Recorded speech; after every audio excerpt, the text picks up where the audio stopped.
বর্ষবরণের আগেই কালীঘাট মেগা স্কাইওয়াকের উদ্বোধন মুখ্যমন্ত্রীর। 2 এপ্রিল আমরা কালীবাড়ি যে স্কাইওয়াক এবং মন্দির তার উদ্বোধন আমরা করব বেলা সন্ধ্যে 7টায়।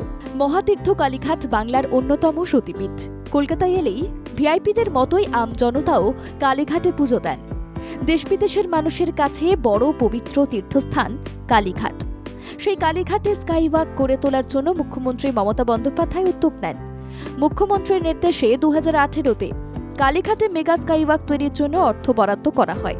এরপর তৃতীয়বার ক্ষমতায় আসার পর মুখ্যমন্ত্রী কালীঘাট স্কাইওয়াক নির্মাণের মতোই কালীঘাটকে নতুন রূপে গড়ে তোলার কাজ বিশেষ গতি পায়। সেই মতো যুদ্ধকালীন তৎপরতায় বাংলার ঐতিহ্যবাহী পীঠস্থানকে রূপমাধুর্যে ভরিয়ে তোলার কাজ চলে। বহু কোটি টাকা ব্যয় কালীঘাট স্কাইওয়াক বাংলার তীর্থ পর্যটনের পালকে নতুন মুকুট।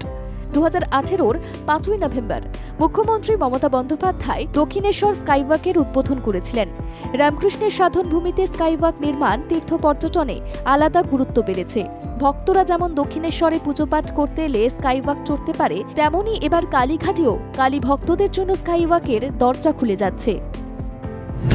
বাংলার ঐতিহ্যবাহী তীর্থ পর্যটনের বিকাশে নব উত্তরণ। সতীপীঠকে আরও আকর্ষণীয় আঙ্গিকে তুলে ধরতে তৎপর প্রশাসন। রাজ্যের অন্যান্য তীর্থস্থানের মতোই ঢেলে সাজানো হয়েছে কালীঘাট। দক্ষিণেশ্বরের পর কালীঘাটে দৃষ্টিনন্দন স্কাইওয়াক নির্মাণ। নবরূপে কালীঘাট মন্দির স্কাইওয়াকের সোমবার উদ্বোধন করবেন মুখ্যমন্ত্রী। হকার্স কর্নারের উদ্বোধন করবেন প্রশাসনিক প্রধান।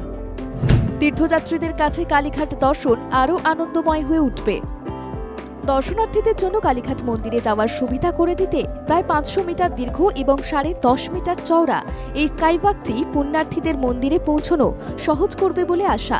পয়লা বৈশাখে যারা পুজো দিতে আসবেন তাদের কাছে এটি বাড়তি পাওনা বলাই যায়। ব্যুরো রিপোর্ট, বাংলা জাগো।